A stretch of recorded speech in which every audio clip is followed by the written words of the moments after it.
Hello. Right, nice one. Cheers, thank you very much. See you later, mate. Bye. Dun, dun, dun, dun, dun, dun, dun.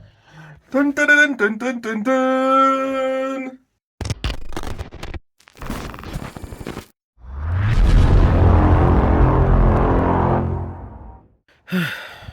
Hello, lovely people. So I'm sitting here and thinking. Now, what am I thinking about? Let me show you, so it's going to be much easier to understand. This is my current system. In the system, because I'm running everything active, I have a lot of speakers. I have 1, 2, 3, 4 amplifiers. And I have a 10-channel DSP. Now, probably you know that a lot of people in SQ love to run multi-channel amplifiers to run the front end, like Helix V8, P6, or other options. I always wanted to run like an Alpine 6-channel amp, because for some reason I do like multi-channel amps. Now, the problem with the multi-channel amps is the limited power. These have massive amounts of power, much more than I need, and I like to have my headroom. So, we're coming back to this. Most of the multi-channel amplifiers, they are quite limited in power. 60 watts per channel, 80 watts per channel. They're not bridgeable and that kind of stuff. And here we have this beast. This is an amplifier from Down4Sound and it's called EZY PWR 810. So 10 stands for 10 channels. So in this box, we have a 10-channel amplifier. So while I'm opening this box, I would like to thank Jonathan and Jacob for sending me this amplifier. That is highly appreciated. Ooh, t-shirt! Nice. So whenever you buy anything from Down4Sound, you get a t-shirt and a lanyard.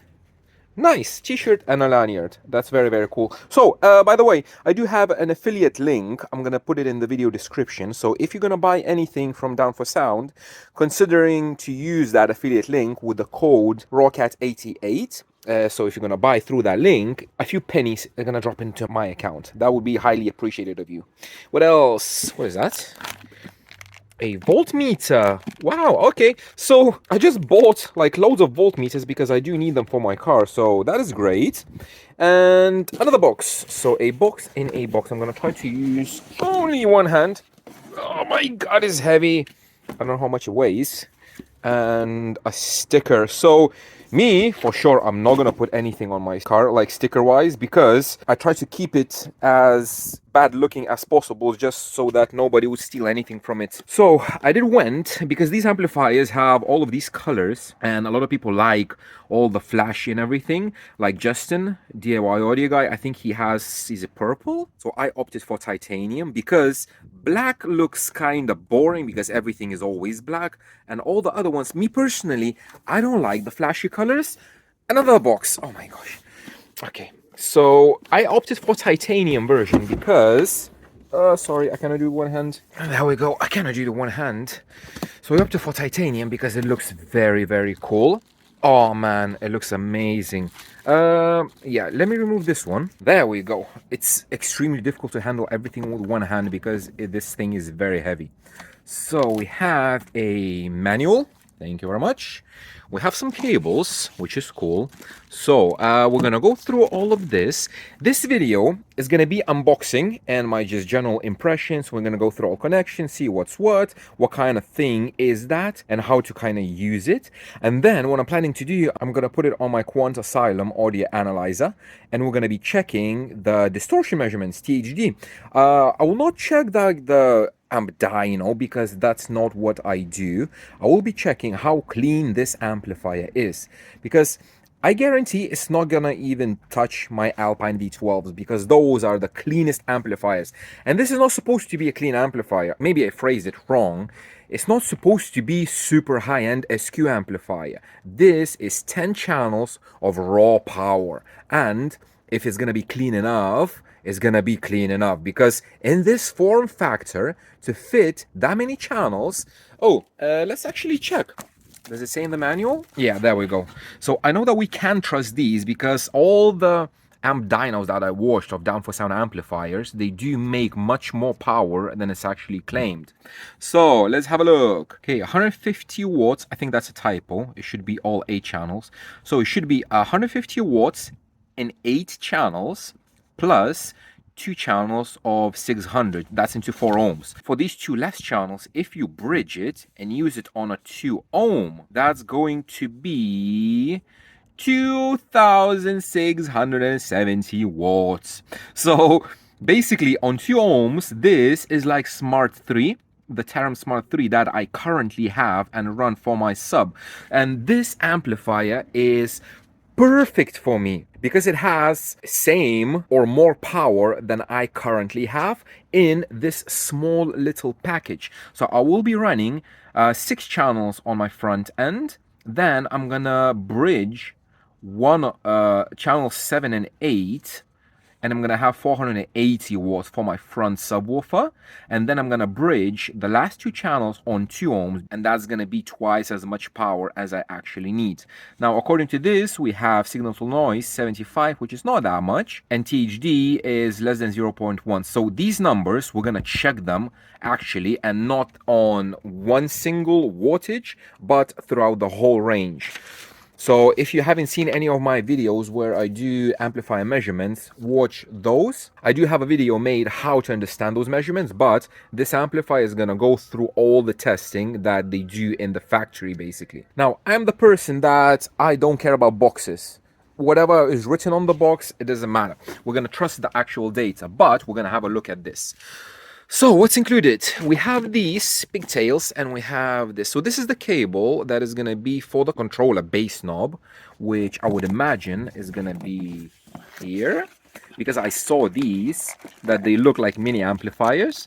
And these knobs, they do have a upside down built-in like voltmeter, power, protect, clip, and your typical bass knob. So I personally never use a bass knob because I don't need it, but oh, it actually feels very, very nice. So that's cool. That's this, and these pigtails. So you're gonna see these. These are RCA pigtails, and you would think, why the hell is it use something like this? Why is it not on the amplifier? So let's have a look at the actual amplifier. It is very big. It doesn't fit into the shot that I'm trying to do. So we're going to do this little by little.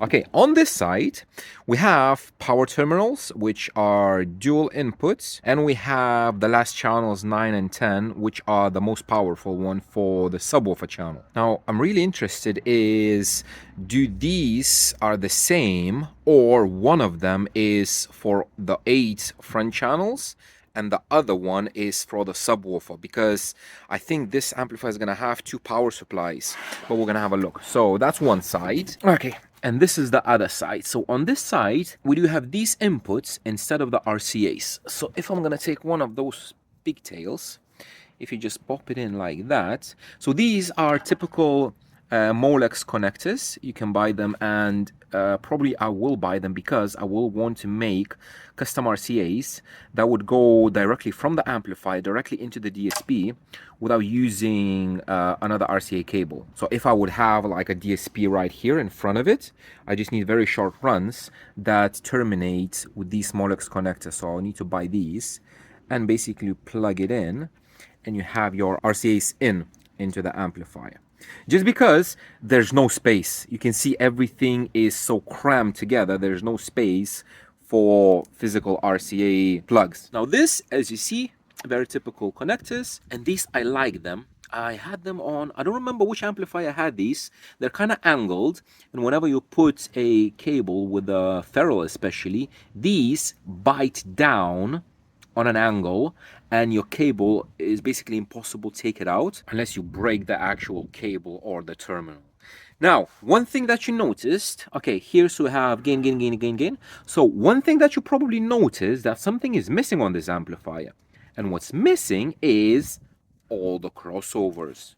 So this amplifier is gain only. It doesn't have any other adjustments on it apart from the gain. Now, why do you ask? Because this amplifier is from the EZY series, and this series is supposed to work with the DSP. So even if you're gonna have a look at the description of this amplifier on the website, you're gonna find that best to use with the Easy DSP. So this is another reason why is it a perfect amplifier, because all those crossovers and everything, since we're running active, fully active, we set up the crossovers and everything in the DSP. We don't need that in the amplifier. That's extra circuitry, extra cost, extra points of failure, and that kind of stuff.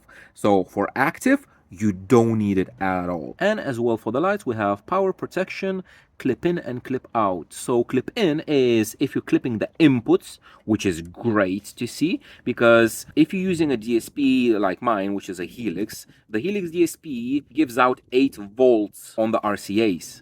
And this probably takes up to 6 volts. So basically with 8 volts, you can potentially clip the amplifier inputs. But if you have the light clip in, you can see when you're clipping, which is great. And the last thing we're gonna do is we're gonna look on the inside, because all these amplifiers are coming with a clear back. And again, I cannot do everything with one hand. That's why I need to use both. So it is a bit reflective because it's brand new, but yeah, it has a lot of stuff. Now, I am not an amplifier guru, so I'm not really sure what's happening where. I'm gonna try to contact Sam from Bearvids, because he knows what he's talking about. I'm gonna send him some pictures. Maybe he's gonna provide some feedback about this amplifier, basically how it is, how it looks like, is everything fine, and that kind of stuff. So this is a class D amplifier, not AB, because even if it's massive, remember it is 10 channels and the sub channel is almost 3 kilowatts, so it has to be big. What I can see from here, all the transformers are seated with glue, so that's a good thing, because when I watch Sam, he always says that if it's wiggly, it's not good, and you can have some vibration damage. This is glue as well, and these, I have no idea what they are, but it looks cool. Now, one thing is interesting, these fans. So they are at the very bottom. When I will be installing this amplifier, I'll need to make sure that there's a little gap. Now, I will not be running this amplifier at full tilt, full power, because I will be running it probably at 20-30% of its capabilities. So these amplifiers, I'm not sure if they're running depending on the temperature, or they're always running, because if they're going to be running all the time, I'm just going to disconnect them, because this amplifier is not going to get hot in my use case scenario. So as I mentioned, this amplifier Easy series is supposed to be used with the Easy DSP, and that DSP is coming. So in the near future, in the very near future, I cannot lift it, I will be making a series of videos for all Down4Sound fans using this amplifier that I'm going to put in my car. I'm going to rip all the Alpines and the Tarams, and I'm going to put this one, because when you have one amp to rule them all, why not use it? It's much easier install, just a few wires, it looks good, and it takes much less space. So I will be using this amplifier with the Easy DSP, and we will tune a variety of different systems. We're going to tune a 2-way, we're going to tune a 3-way, we're going to tune with rear stuff and everything. There's going to be loads of tuning videos with the Easy DSP and with this Easy amplifier. So for today, it's pretty much it, because I just wanted to share my excitement, because I just received it today, a few hours ago, and I really want to show it to everyone, because I think, depending on the measurements, obviously, because if it's gonna measure good, I don't know if there is a better amplifier on the market that has 10 channels and that much power. Yes, you have 5 channels, you have 6 channels, you have 8 channels, but I've never seen a 10 channel amplifier with 3K on the sub channel. This is sick, and I'm super excited to use it and super excited to install it. If you're new to the channel, consider subscribing, because there's going to be much more videos coming with this stuff. And if you want to buy anything from Down4Sound website, consider using an affiliate link. You don't have to, obviously, but if you do, it's kind of very cool. So yeah, now I'm just gonna sit for a few minutes, just enjoy this view before I measure and install it. And yeah, have a good one. See you in the next one, guys.